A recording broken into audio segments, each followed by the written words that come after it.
Xin chào anh chị, hôm nay em Trang lại xin giới thiệu với quý anh chị một mảnh đất dịch vụ Dương Nội. Vị trí rất là đẹp ạ, ngay cạnh đường đôi. Đối diện là công an phường Dương Nội,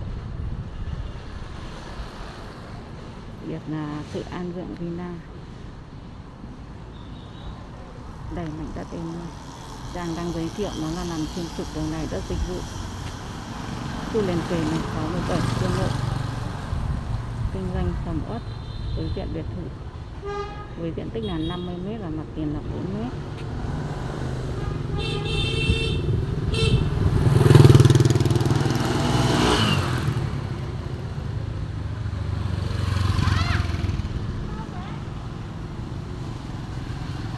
Thì anh chị quan tâm liên hệ với cả em Trang theo số điện thoại 0976 387 052